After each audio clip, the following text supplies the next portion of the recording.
Okay, so we've had 3 entries this week. 3 entries. Okay, so here's mine, the Bone Collector, who got Over the Hedge, Catching Fire, and John Dies at the End. Okay, okay.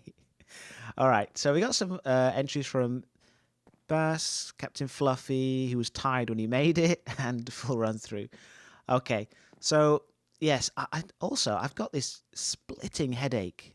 I've got a splitting headache because I haven't submitted the entries for this week's pun game, and I think the Pun King is getting a little bit annoyed with me, so he's sending me a message in the only way he can in this realm, and I've got this massive headache. I keep getting flashes of color and stuff. So yeah, it's really time to get over to the Pun King and see what he's decided for this week. Get this on here. Ugh, I hate that bit. Your Highness, yeah, I'm very sorry. My humblest apologies for not coming to see you sooner. It's just been a really hectic week. Yeah, and you know I'm sorry. You don't want excuses. Okay. Anyway, let's see who won. Oh my God! It's me. I can't believe it. It's me. I've won. I can't. What? It's okay. Just a minute. Just a minute. So it seems like there was some kind of mix-up, and yeah, I didn't win. So yeah, no, these things happen. These things happen. Okay, so what's this one? Oh, John Dies at the End. Okay, all right. Well, I haven't seen this film, but I did do a check, and it's a comedy. It's from the synopsis. It sounds really interesting, so I think I might actually give this one a watch. So anyway, yeah, I think that was Full Run Through who did this one. So congratulations to him. Unfortunate mix-up there. You know, did get my hopes up, but yes, okay. Oh, I see. I see we've got another head up here. Okay, yeah. Anyway, thank you very much, Your Highness, and I'll see. We're back. All right, and as we heard, Full Run Through is the winner of this week's Pun King Challenge. So congrats to him. I'm going to sort out these two and put them in the chest downstairs, and then we will have the announcement of the next theme. Also, actually, I've been rather naughty. I haven't entered. I haven't put my my fee.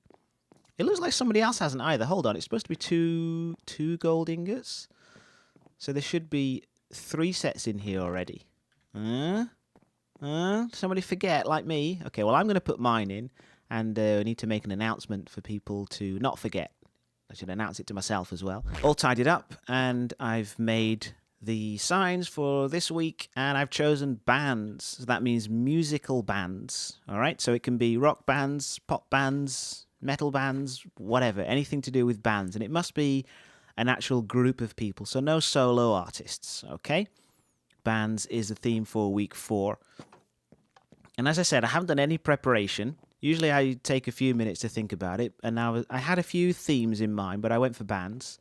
So what can I do for bands? Okay, well, the obvious one. I'm going to go for the obvious one because I need to get this done. I'm sure nobody, you know, yeah. The Do's, yeah, the famous band The Do's. Okay. All right, one of the most famous bands of all time. My entry is The Doors. Okay, so good luck to anybody who wants to enter, and thanks for these 3 guys who entered this week. Please enter again for this one. And anybody who hasn't entered, who's on the server, please do enter. Actually, a lot has happened. I've been doing a lot of stuff on the server in the past week.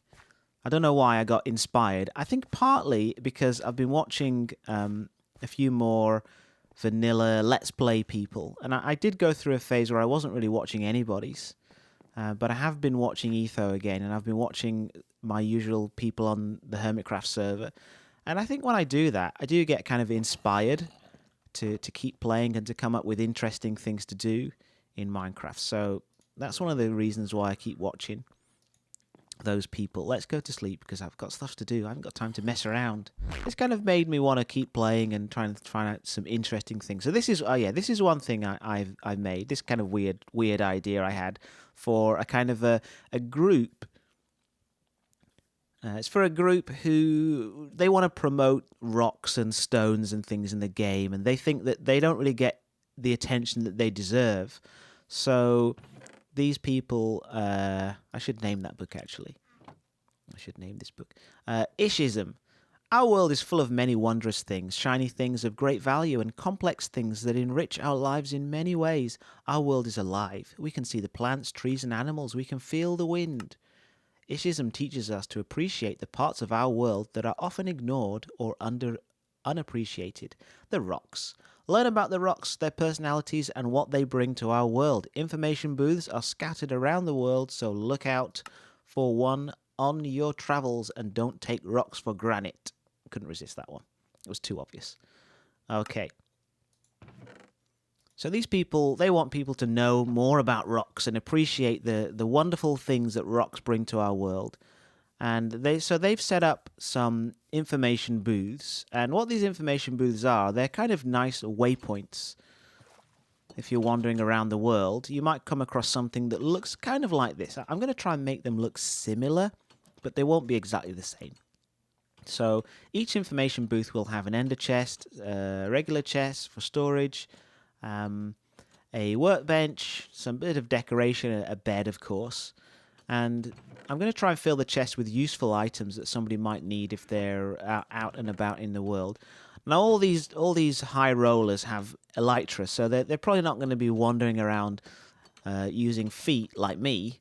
But if somebody finds that they're wandering around and they need, some food quickly, or they need something else, I'm going to leave these around. Of course, right next to spawn, this one is not super useful. Also, there's going to be a book, and the book is going to have some information about one of the rocks or something like that in the game. And this one is about andesite, so if you come across this one, you can read this one. Alright, so I'm not expecting anybody to add anything. I don't want anybody to add anything to the books or anything like that. But if you come across one of these things and you've got some stuff that might be useful that you don't actually need at this time, why not just dump it in this chest here? Okay, so I've actually made two so far. There's this one, which is next to this noisy thing. And there's another one somewhere over that way, kind of near the river.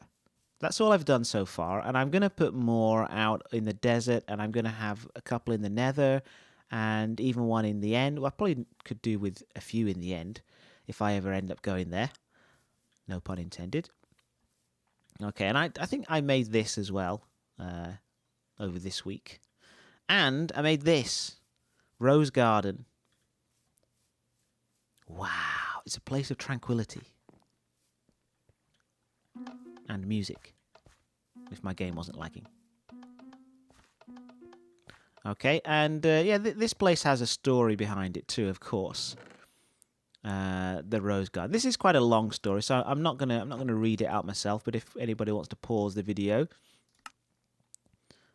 they can do so. That one's a bit quick. All right. So that's the story of this rose garden, and here is the visitor's book. So if you visit the rose garden, why not sign the visitor's book and do as the gardener asked, and just put something in there. Just something to think about. It's a little bit serious, but it's serious and fun. So please visit the rose garden, read the story, and sign the visitor's book. Did I sign the visitor's book? I think I did sign the visitor's book. Oh, the fox is already... Oh, the fox. I love the fox. He's already signed it. That's amazing. I didn't even expect anybody to have even been here. Wow, that's really nice. Okay, the fox. Okay, all right. All right, thank you, Fox, for sharing that. All right. Because I haven't signed it. I'm gonna sign it, and then I'm gonna come back. Okay, so while I was reading the book, I found that not only had Fox signed it, but Bass has signed it too. This is great. Okay, he regrets not answering to his parents and call straight away and arguing with them. Yeah, my daughter could also relate to that, and also with his sister, with the internet usage. Okay, yeah. So for me, I regret not keeping in touch with friends and taking friendships for granted. So as you know, I live in Japan and I've been here for quite a long time, 16 years now.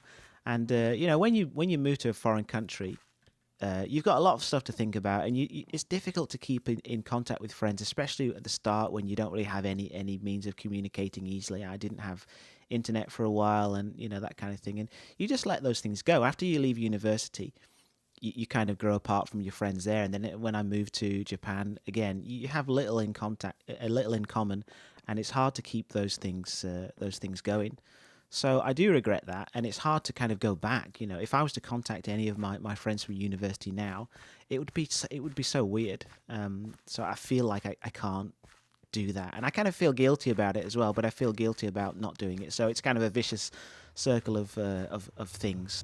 Yeah, so friendships are hard to keep going, but I really kind of do understand now that it is really important, and I make sure that my daughter keeps in contact with her friends. So even though we've moved to a new place, I still kind of encourage her to write letters and keep in contact with the friends that she used to have at our old place, because she did make a lot of friends there, and it's not easy to make friends. So I'm kind of trying to encourage her to keep writing letters and keep in contact, and they have visited us a few times as well. Yeah, so keep up with your friends, guys. It is important. I've been working on this tunnel. I was helping Captain Fluffy do this, and I thought I'd make it look nice. So this is looking cool now. Let's see. I made a hole here. Why did I make a hole? Yeah, I made a hole here because I need to go that way, because I'm going to move. I'm going to move to a new, larger area and get myself a ball-in base like everybody else. But that will be later on. That's probably going to be next episode where I show anything about that. In this one, I think I'm going to just visit the blaze spawner, because, yeah, I helped to build a blaze spawner. I've never built one before, and Captain Fluffy was building one, and I said I'd like to help out. So I did, and it was great, and it went really smoothly. I was so surprised at how quickly it was completed. I think it's because he really knows what he's doing. If I'd done it myself, I think I'd probably still be doing it and I'd have died about 10 times. But yeah, we got a blaze farm now, so that's really cool. And what else? Yes, next to the blaze farm is this area that is really dangerous for me with my terrible ping. This craziness going on here. They see you from so far away now, and they don't let up either. So he'll keep shooting me through walls and things. So yeah. So I did get a few with the skulls, and I made this area too, just because the reason I made this is because when I came round the corner and I was trying to keep this pattern of 3 and then 1 and then 3 and then 1, and it doesn't work going around this corner. It looked terrible. Something would have to be off. So I was trying to think what I could put here. So I decided to just put this little room here for potions, and there's an ender chest here. A little tiny little bit of nether wart and stuff. It's not supposed to be really gonna used by a lot of people, but I think it might be useful. And it cleans up this mess around the corner as well. Okay, where to next? What else have I been doing? I think that's probably about it. I think that's all I'm gonna do for this episode. Oh no, there's just one more thing.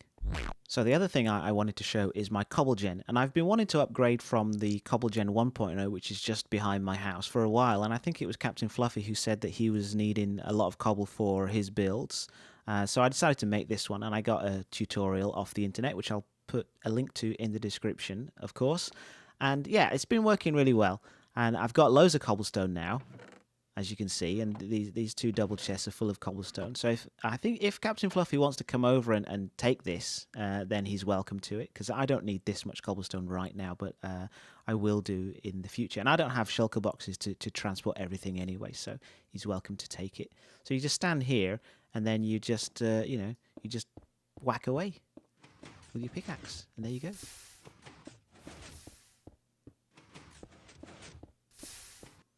All right. So, we've moved. Where have we moved to? Let's see. We're at 3,380 on the X. Yeah, we're quite a long way away, and I've been scouting around places to have my new base. And I've come upon this thing here. So in the ice biomes, if you sometimes find igloos, there's a chance that you can find one of these things underneath them, with a villager and a zombie villager. So I've built a portal and I've been going backwards and forwards. I'm still not exactly sure. My base isn't going to be in this area here. It's going to be above ground. And it's probably not going to be in the snowy biome, because that could get kind of annoying. When it snows and your stuff gets covered up with snow, it's probably going to be over there somewhere. But that's all going to happen in the next episode. So I will see you next time. Bye-bye.